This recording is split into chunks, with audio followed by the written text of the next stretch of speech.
reach across time and see yourself. You stand tall against terrifying enemies.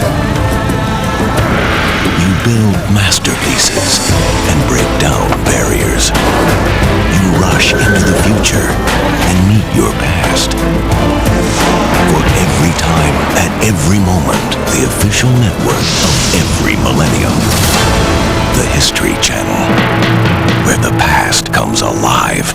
Coming up, Titanic, Olympic, and Britannic. 3 sister ships, 3 mysterious tragedies.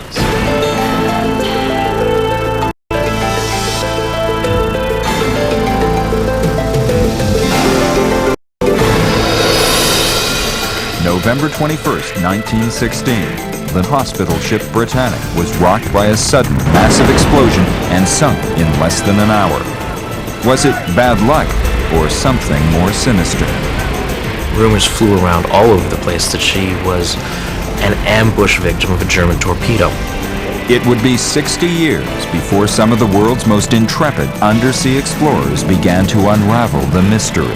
One of the divers who's actually penetrated the wreck has seen a watertight door that's not completely closed. Well, that's a phenomenal find. While Titanic is the most infamous of all ship disasters, the fates of her sister ships, Olympic and Britannic, were similarly tragic.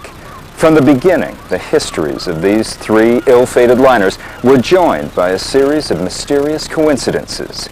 Were these gems of the White Star Line jinxed? Join us for Doomed Sisters of the Titanic. In December 1975, famed oceanographer Jacques Cousteau attempts to locate the wreck of the ocean liner Britannic, lost in a mysterious explosion back in 1916. After days of fruitless searching through the eastern Mediterranean, they finally pinpoint their prize, just off the island of Kea in 400 feet of water. What amazed historians when Cousteau went out to visit the wreck is its remarkable state of preservation. Because as soon as a ship sinks, it starts to deteriorate. Britannic still almost looks the same as she did the day she sank. The explorers hope that the wreck can provide answers to the many mysteries surrounding the day Britannic sank. What struck her? Why did she go down so fast? Was she carrying a secret cargo that led to her demise? Cousteau and his divers are cautiously optimistic. Perhaps the expedition can help write the final chapter in the tale of Britannic and her famous sisters. The grand superliners Britannic, Olympic, and Titanic are born in the first decade of the 20th century, a time when great ocean liners rule the world. The world of ocean liners in 1910 was feasting on a westbound tide of immigrants. And that's indeed the reason why ships were so big on the North Atlantic. Not because they were splendid or luxurious, but because they wanted to provide room for this apparently unceasing flow of immigrants anxious to leave the old world for the new. While the flood of immigrants makes the ship owners rich, the flow will not last forever. For most immigrants, the voyage to America is a one-way, once-in-a-lifetime trip. A more certain income comes from wealthy first-class passengers who make regular transatlantic crossings for both business and pleasure. The rich and famous also provide invaluable publicity. To attract these customers, ocean liner companies such as Cunard and White Star furiously compete to build bigger, faster, and more luxurious ships. The competition between the various steamship lines was intense. When Lusitania was introduced in 1907, it gave Cunard a distinct advantage over White Star because not only was she the newest, she was the largest, she had more amenities than any other ship in the world. She attracted the wealthy and the influential from both continents. Lusitania has another advantage over the competition. She is the Greyhound of the seas. After her second voyage, the Lusitania claims the Blue Riband Trophy, awarded for the fastest transatlantic crossing. She makes the 3,300-mile trip in 4 days, 19 hours, and 52 minutes. White Star were really in a bit of trouble when the Lusitania and Mauretania came into service. Up until then, they'd always had the largest, most luxurious ships on the North Atlantic. All of a sudden, along come Cunard, they got the largest, the fastest, the most luxurious ships, and straight away their fleet looks rather tarnished by comparison, so they had to respond. In an attempt to break Cunard's stranglehold on the luxury market, Joseph Bruce Ismay, chairman of the rival White Star Line, and shipbuilder Lord William Peary boldly envision a new class of fantastically grand ships. The White Star Line decided that they would go one better. In terms of size and luxury, they never went for speed. The White Star Line didn't care about speed. They were quite content to leave that to Cunard. What they did care about was having extremely large ships, and at 45,000 tons, the Olympic-class ships, as they were called, were far and away the largest in the world. Even the ship's proposed names evoke images of superiority. It's never been established conclusively. No one's ever found Bruce Ismay's diary and said, aha, I conceive a great trinity of ships, Olympic, Titanic, gigantic. But it seems reasonable to assume that gigantic was the name that was slotted for the third of the three sisters. It comes from Greek mythology. The Olympians were the triumphant gods, the Titans were the vanished gods, and the giants were the mythological creatures that sided with the wrong side in that war and were banished as well. The first two of these ships, Olympic and Titanic, begin their lives in specially outfitted slips in the Belfast, Ireland shipyards of the Harland and Wolff Company. It is the first time that two ships of so great a size are built together. They were side by side at the same time, which was an amazing feat considering that when large ships are built, most steamship companies farm the work out to different yards. So for Harland and Wolff to be able to build these two mammoth ships at the same time and have them on schedule was an amazing feat. The Olympic is the first of the two massive ships to be completed, launching from the Belfast shipyards on October 20th, 1910. More than 100 feet longer than her nearest rival, Olympic easily claims the title of the world's largest ship. The sheer spaciousness of these vessels really cannot be overemphasized. When you look at earlier ships like the Lusitania and Mauretania, they're almost like play toys. Olympic and Titanic really heralded in the age of the superliner. They had extravagant space inside, which gave them facilities which had never been seen before. For instance, down at the bottom of the main staircase, there was a reception room, which was anticipated the dining room. They had a gymnasium, they had Turkish baths, they had palm courts, Parisian cafes, which did very well to attract all the influential passengers away from Cunard and give White Star the lion's share of the market. Ismay, the White Star's chairman, is ecstatic with his new ship's reception. Thousands of onlookers rush down to the docks just to look at Olympic, amazed by her size and opulence. Among the crowds, a 23-year-old stewardess named Violet Jessup fights her way to the gangplank. She is part of Olympic's hand-picked crew. I got a fresh thrill every time I went through Olympic's beautiful staterooms, with their exquisite woodwork and sumptuous silk furnishings. I have always maintained that never before or since have such materials of so perfect a quality been used to fit out any ship.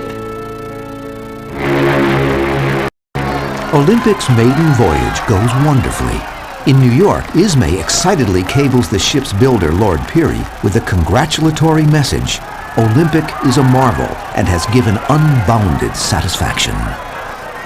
Olympic's beauty is more than skin deep. State-of-the-art safety features, including electrically driven watertight doors, make her one of the safest ocean liners ever to set sail. The respected magazine, Shipbuilder and Marine Engineer, goes so far as to declare the Olympic-class ships practically unsinkable, a haunting designation which the White Star Line will soon come to rue. I think White Star did come to regret the term practically unsinkable, but it wasn't really their fault. In actual fact, White Star or Harland and Wolff never made any such claim. They never said it was practically unsinkable. Accidents and collisions are as old as the sea. They'll be with us forever. And there's no way that a ship can be unsinkable any more than a building can be completely fireproof.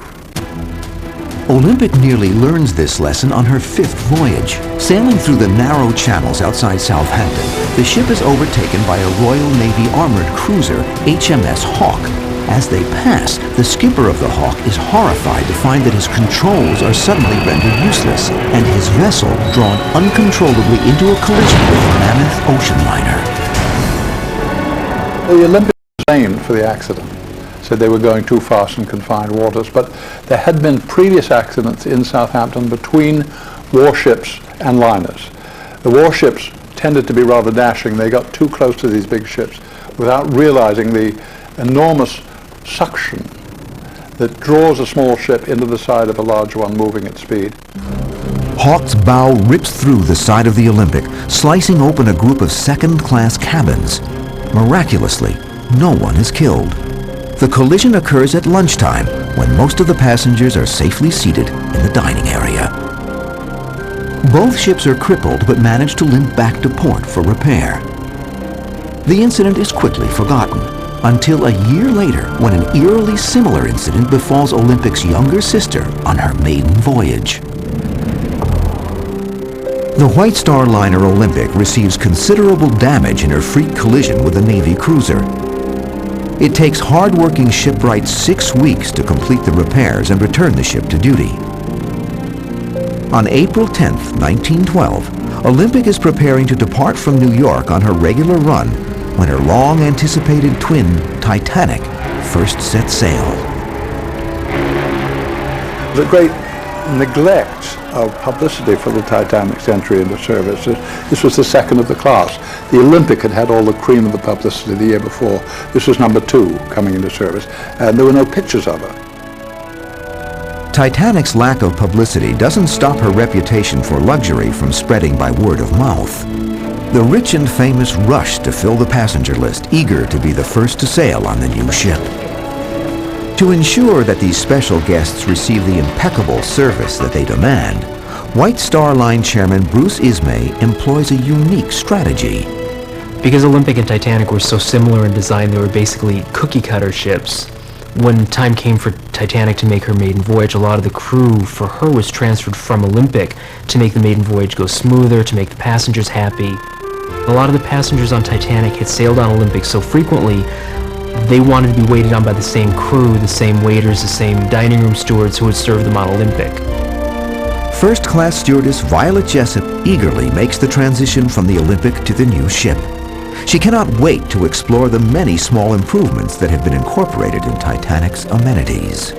We enthused over the then quite novel idea of small private decks for the best suites, the superb lace bedspreads we each had in our sections. We marveled at the masterpieces of woodcarver's art from Ireland and Holland. Surely there was nothing missing to satisfy the long list of distinguished names on the first-class passengers list. Titanic departs from Southampton, England on April 10, 1912. Ironically, her maiden voyage almost ends before it can begin.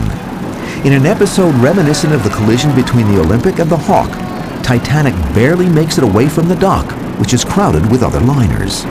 These other ships were rafted, as it was called. They were tied up side by side, and 2 of them, the Oceanic and the New York, were tied up on the dock peninsula right where the channel narrows. Titanic left the ocean dock, proceeded down past these 2 ships too fast. Exactly the same captain and the same pilot on the bridge. And the New York broke loose from her moorings. All 6 mooring lines snapped. She drifted to within 4 feet of the stern of Titanic before one of the 6 tugs that had been taking Titanic out got a line on the stern and pulled it clear. Only through luck is this collision averted, but at least one of Titanic's passengers murmurs that it is an ill omen. What might have happened had Titanic collided with the New York and been forced to return to port? Would that they had hit, because then the maiden voyage would have ended with a whimper in Southampton rather than a bang off Cape Race. So it's one of that chain of what-ifs. There are so many heartbreaking near misses with the story of the Titanic. One of the reasons it makes it such an enthralling story about which people can't seem to get enough information. On April 14, 1912, Titanic meets her doom when she collides with a huge iceberg and sinks in less than 3 hours. Remarkably, Violet Jessup is among the survivors of the disaster. We went up on deck and were just standing back, watching a young officer trying to persuade emigrants to go into the boats. And as he could not make himself understood, he asked us to give a good example and get in. That is the reason why I am alive today. She survived. She managed to get into a lifeboat on the Titanic. She held a baby all night, passenger left on the deck of the Titanic. Then she got on the Carpathia, and out of the crowd on deck came the mother. She'd reached the Carpathia by another lifeboat. So she took the child back, and she never thanked Violet. She never did. Curious. Violet Jessup is one of only 700 people to survive the wreck of the Titanic. More than twice as many souls perish in the cruel, icy waters of the North Atlantic. 500 miles away, Olympic is one of the first ships to receive the frantic distress calls from her sinking sister. She is too far away to render aid. The horrible reality of the Titanic disaster sends shockwaves through the shipping industry. Olympic is immediately pulled from service and refitted in an attempt to make her even safer. After the sinking of the Titanic, White Star made a number of changes to the Olympic. Not all of them really could be justified. A lot of them were simply public sops, so that the general public wouldn't feel quite as ill at ease traveling on this literal replica of the Titanic. The watertight bulkheads were extended up 20, 30 feet, sometimes all the way up to the weather deck. Additional lifeboats were put in, and that was truly necessary. In the next slip, the partially built hull of the third Olympic-class ship receives the same modifications. In addition to internal improvements, workmen design and build huge davits on the decks that hold 46 boats. Measuring 34 feet each, the lifeboats are the largest ever fitted on a ship and possess ample space to carry the full complement of passengers and crew. After rigorous testing and inspection, the third sister is finally deemed seaworthy, with one last change. I think they changed the name because gigantic might have been perceived as pretentious, as though tempting fate. That sort of showing off had gone out of style once Titanic went to the bottom. So they called it Britannic instead. The Britannic officially launches on February 26, 1914. White Star Line officials are anxious to have her join the Olympic on the popular transatlantic route. But history intervenes. A world war is about to erupt, which will forever alter the course of Titanic's remaining sisters. 1915. The White Star liner Britannic is still being prepared for her maiden transatlantic crossing when war breaks out between Germany and the Allied nations of France, Russia, and Great Britain. Britannic's voyage is immediately canceled, casting a shadow over the new ship's future. During the First World War, the only way to get a great number of people from one place to another was by ship. So you had to press these ocean liners into military service as either troop transports or hospital ships to bring the wounded back to Britain. The British Navy begins commandeering the Grand Ocean liners, and the Olympic is pressed into service as a troop transport. Since her sister Britannic is still in the shipyard, it is decided that she will be retrofitted for duty as a hospital ship. Britannic's beautiful furniture and artworks are replaced by surgical equipment and beds for 3,300 patients. Viewing his new home for the first time, the ship's surgeon declares that Britannic is the most wonderful hospital ship that ever sailed the seas. Britannic had been fitted out exactly like Olympic and Titanic. She had all this elaborate carved paneling, she had these beautiful public rooms, and all the people on board, the nurses and the doctors and the patients, were living in a sort of an empty but still splendid ocean liner.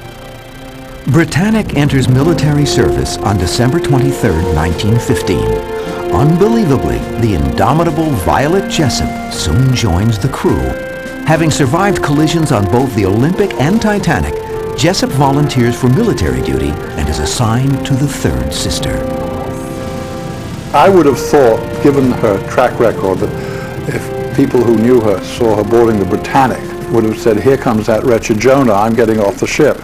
But she was doing her job. She was sent where she was assigned, and she happened to be put in harm's way 2.5 times, so to speak. Early in the war, Allied forces are mired in a disastrous battle for control of Turkey's Gallipoli Peninsula. Britannic becomes part of the Dardanelles service, evacuating the endless stream of wounded soldiers flowing from the Mudros military hospitals on the Greek island of Lemnos. Mudros was a very central point as far as all the British fronts were concerned. It was a major point where all the wounded could be collected, and ships like the Britannic could come in, pick up survivors from one point and then travel back home. The narrow straits of the Mediterranean present a hazardous passage. German U-boats stalk silently, ready to torpedo unsuspecting ships. Even more insidious are the mines they plant just below the surface of the water. Impossible to detect, these booby traps represent a random, deadly threat to any ship plying the waters. The only protection that a hospital ship really had against attack was its color scheme. There were white hulls with a long green band from bow to stern that was interspersed with 3 red crosses. And this paint scheme did fairly well. There were a lot of German submarine captains who had seen these hospital ships and decided not to attack because of the various conventions and treaties that had been signed. Both sides officially adhere to the rules of the Geneva Convention, which state that hospital ships are protected from attack, as long as they follow certain guidelines. Besides the medical staff for that ship, only wounded, unarmed soldiers are allowed on board, and they must exchange their uniforms for distinctive blue hospital suits. Britannic occasionally bends the rules by transporting non-combatant Army medical reinforcements to and from the front. While not a direct violation of the Geneva Convention, the action could easily be misconstrued if observed by the enemy. Regrettably, the extra passengers are witnessed in October 1916 by an Austrian citizen named Adalbert Messany, who is being expatriated from Egypt back to his homeland. Unfortunately, while Messany was on board, he claimed to have seen a number of infringements of the Geneva Convention. Troops being transferred from Britannic with packages, a couple of troops on board who claimed to be interpreters and not injured at all. And when he got back to Austria, he wasn't slow to report these possible infringements to the authorities. There were rumors that she was carrying munitions because she was entering a battlefield. There were questions about whether or not she was carrying troops on board. Rumors will take on increasing importance in light of the events that surround Britannic's next voyage. November 21st, 1916 is a clear, beautiful morning as Britannic steams through the Kea Channel en route to pick up wounded patients in Greece. Suddenly, a massive explosion shatters the placid dawn. In the galley, the impact startles Violet Jessup. Suddenly, there was a dull, deafening roar. As one man, the whole saloon rose from their seats, as men dropped what they were doing and jumped over presses with the agility of deer. This contrasted so forcibly with my recollections, not so far distant, of Titanic's night of doom. The unhurried calmness with which we then confronted the unexpected left an impression that has remained with me vividly ever since. But this was different. Violet and the rest of the crew rushed to the lifeboats. Having sighted a nearby island, Captain Bartlett attempts to beach the ship by driving her hard towards the shore, tragically unaware that 2 lifeboats have already been launched. The propellers had broken the surface, and when those lifeboats were launched, the suction generated by the still-moving propellers naturally drew them into the blades, and they were hacked to bits. Violet was in the lifeboat, and she suddenly saw everybody jumped out. And then she turned around and saw that they were headed for this propeller still churning madly in the water. In another moment, I would be under those glittering, relentless blades, unless I looked at the equally inexorable sea, and for a fraction of a second hesitated, for I have always been afraid of water. Drowning was my one irrational fear all my life.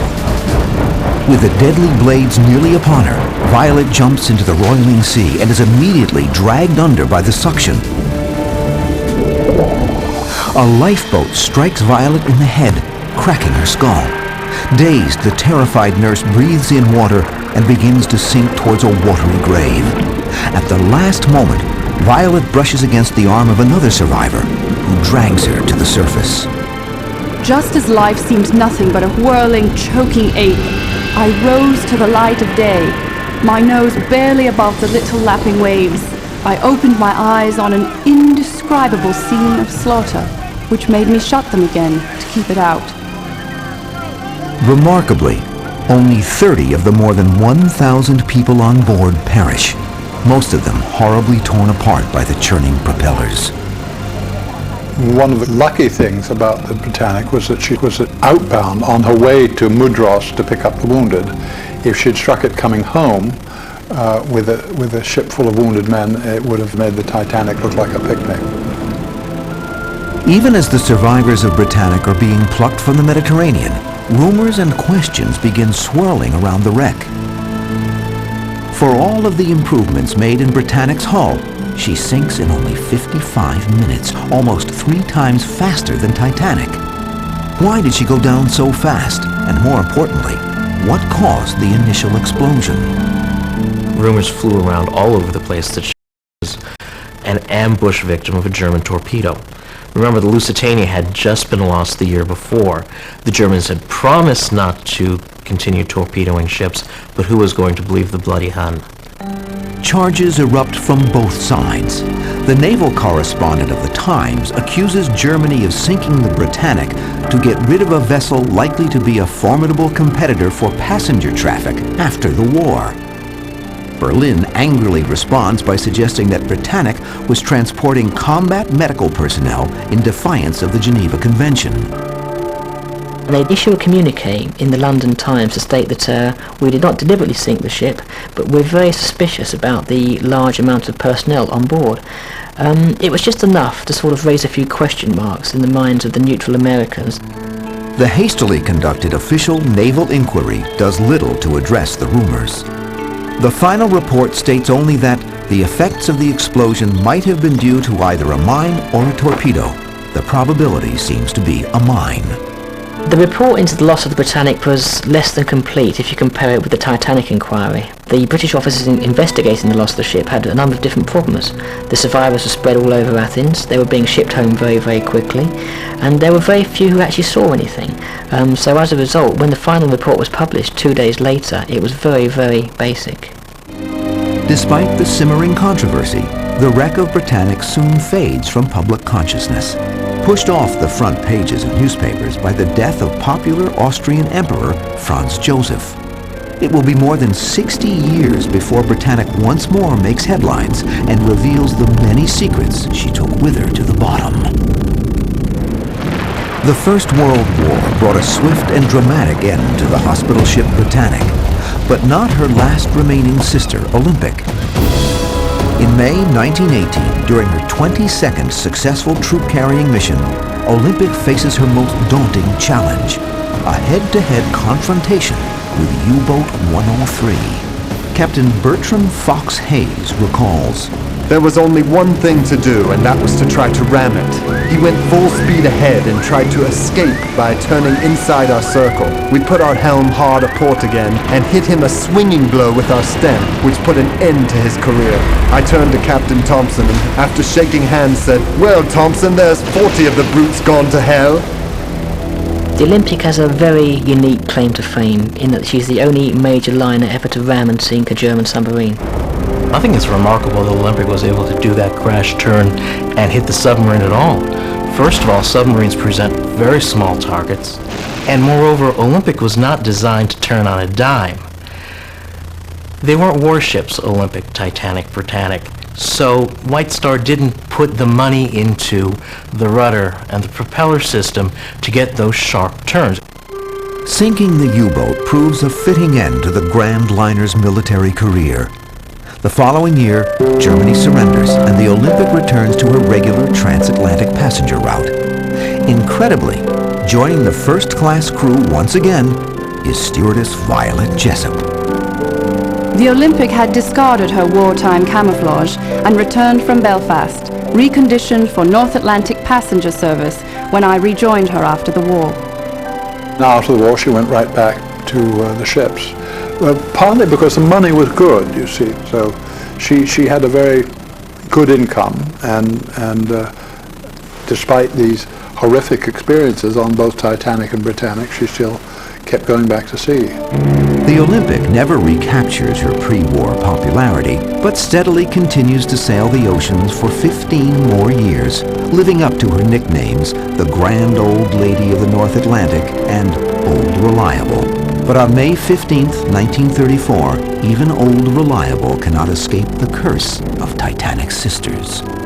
The Olympic, like all liners coming into New York, always in a hurry, always anxious to come as close as possible to the Nantucket Lightship, because that marked the edge of the Nantucket Shoal. And if you were to the right of it, you were all right. If you were to the left, you were going to go on the shoal and run aground. So they used to cut it very fine. The crew of the lightship often complains about the close calls, but nothing is done to dissuade the practice. Just a month earlier, radio operator John Perry had predicted to a friend that one of those big liners will just ride through us one of these days. Perry's prediction proves sadly prescient. The Olympic was coming through fog early one morning and suddenly ran down with this lightship, cut it in half, and killed several of the crew. The accident proves to be the end of a star-crossed career. Caught in the midst of the Great Depression, the newly merged White Star and Cunard lines decide that the old ship is no longer profitable, and Olympic is sold as scrap the following year. It is an ignominious end for the liner once touted to be the grandest in the world. Olympic sailed to Jarrow. Her fittings were dispersed and sold at auction, and oddly enough, a lot of her fittings didn't sell. Nobody wanted to buy things that looked like their grandmother's house. Today, all that remains of Olympic's grand interiors are scattered pieces, like those which adorn the White Swan Hotel in Alnwick, England. The most remarkable thing to me about actually visiting the White Swan and seeing the Olympic fittings is that they came to life. You're not looking at them in a black and white photo. There's color, there's life to it. And to sit there and think of all the people that had sat in that room, Captain Smith, and many of the people who were lost on Titanic. They sat in that room and enjoyed life. It really brought home a whole new aspect to these ships. Violet Jessup, the only person to survive sailing on all 3 Olympic-class ships, finally leaves the sea in 1950 at the age of 63. She retires far from the coast to a quaint English cottage where she lives out her final days. Even amid such bucolic surroundings, Violet cannot escape one last eerie encounter with the curse of Titanic and her sisters. Violet was in her cottage at night, and she said sometimes when there was a thunderstorm down the line, lightning would strike the telephone line and her phone would ring. And she said it started to ring in the middle of the night, and she got up and staggered into the hall where the telephone was. And a woman's voice said, "Is this Violet Jessup?"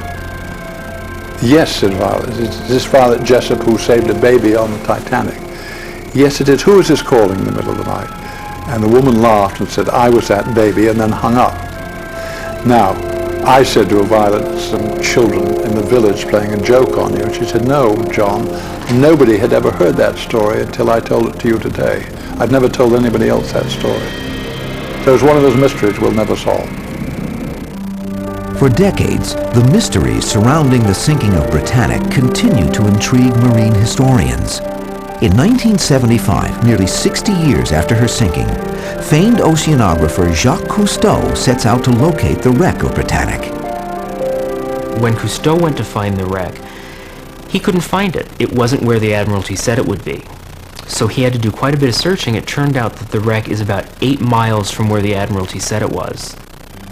Is the misplacement of Britannic on British Admiralty charts accidental? Or could it have been done intentionally to keep something about the wreck secret? Cousteau finally locates the Britannic nearly 400 feet below the surface of the Mediterranean. He is amazed to find that the wreck lies intact on the ocean bottom. In the coming months, Cousteau's team uses the latest diving technology to explore the ghost ship. When Cousteau went down to the wreck, he immediately discovered massive damage on the port side, adjacent to the bow, right under the well deck. The extent and location of the destruction baffles some experts. It is much greater than would be expected from a single mine or torpedo, causing speculation that there must have been a second internal explosion. If so, that theory gives weight to the rumors that Britannic was smuggling illegal arms for the British. I'm prepared to discuss the possibility of an explosion if anybody can come forward with a credible explanation of what was exploding. I tend to think that what you're looking at is massive impact damage. The ship hit the bottom snub-nosed, and the steel plates simply flayed apart. And what of the accusations that Britannic was torpedoed because she was carrying illicit troops in defiance of the Geneva Convention? As for troops, well, that bubble was burst when the ship sank. They weren't in the survivors, and they certainly all didn't go down with the ship, so it seems she was pretty innocent of that accusation also. In the end, the depth of Britannic's watery grave prevents the Cousteau team from completing a thorough investigation of the wreck. They depart the site with more questions raised than answered. Because of the limitations of diving technology at the time, Cousteau was only able to spend about 5 minutes on the bottom. And for an 882-foot long ship, you can't see much. So he didn't have the time to fully explore the wreck and see if there was anything else that could be answered.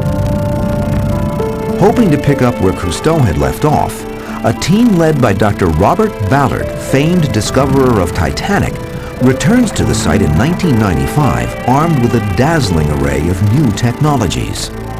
Not only did he bring a nuclear-powered sub, he also brought 2 remotely controlled vehicles that could examine different portions of the wreck at the same time. I was fortunate to be able to have 2 dives in the NR-1, the nuclear-powered sub, to go see the Britannic with my own eyes. And it was very exciting, not only to see the ship, but to see her in such a pristine state. In the crystal clear water, the team sets out to meticulously record the condition of Britannic. The remote cameras record many never-before-seen details of the slumbering giant. Several images reveal a large number of open portholes along the side of the ship. Historians wonder why they were left open. Could such small windows have helped bring about Britannic's rapid demise? The portholes had been left open by the nursing staff to air out the rather stuffy wards. Had these portholes been closed, that could have been the difference between saving the ship and losing it. Every open porthole contributes between a ton and a ton and a half of water per second. For every 150 tons of added weight, the Britannic sinks an inch. Now you realize not only do you have this stupendous amount of damage underwater to contend with, but now you have all the supplemental flooding from those portholes left open. Despite their success in documenting the wreck site, one piece of evidence ultimately eludes Ballard's team. They cannot find an anchor to which a mine would have been tethered. It is the one piece of evidence which they believe could finally provide a concrete answer to the most lingering questions surrounding Britannic. Was it a mine or torpedo that sunk her? Most of the research into the loss of the Britannic hinges more on historical documentation rather than a forensic analysis of the wreck. We know that a minefield was laid there just a few days earlier by a German mine-laying submarine. And when you go through the logs of all the submarines that would be candidates, none are in the area. So it's fairly conclusive just on the basis of documentation that it was a mine.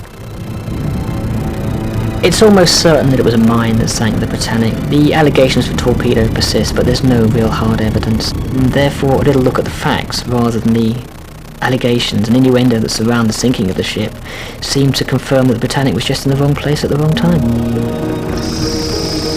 In recent years, improved equipment has allowed teams to actually enter and document the wreck. With each new exploration, a a few more pieces of the Britannic puzzle fall into place. One of the divers who's actually penetrated the wreck where the mine damage is has seen a watertight door that's not completely closed. Well, that's a phenomenal find because that was something we'd only been able to speculate for the last few decades, and now hopefully on the next expedition they'll be able to get in, get photographs of it, and that will be proof that the watertight doors weren't able to close and that contributed to the loss of the ship. Some researchers believe that the sea will never give up all of her secrets, and the truth behind stories of Britannic and her sisters Olympic and Titanic will forever remain shrouded in mystery. Others counter that the truth is already known, that the three ships are just unfortunate victims in man's unrelenting battle to tame the implacable sea. I'm afraid there's no hidden revelation about Britannic. She struck a mine and went to the bottom. Titanic is another case in point where they look for things that somehow pinpoint a hidden tragedy, a hidden dilemma, a hidden failing that nobody suspected before. She struck an iceberg and sank. That was it. Just as the Britannic did. She struck a mine and went to the bottom. And to think that the ships were jinxed, I think is not correct. I mean, I don't subscribe to that theory. My theory is that three ships happened to meet unkind ends. Today, the Britannic rests on the floor of the Mediterranean, nearly intact. There are plans to turn the wreck site into an underwater museum with permanently mounted remote-controlled cameras. Images sent back would enable anyone to explore Britannic over the internet. I'm Arthur Kent for the History Channel. Thanks for watching. To discover more about this and other History's Mysteries topics, please visit our website at historychannel.com.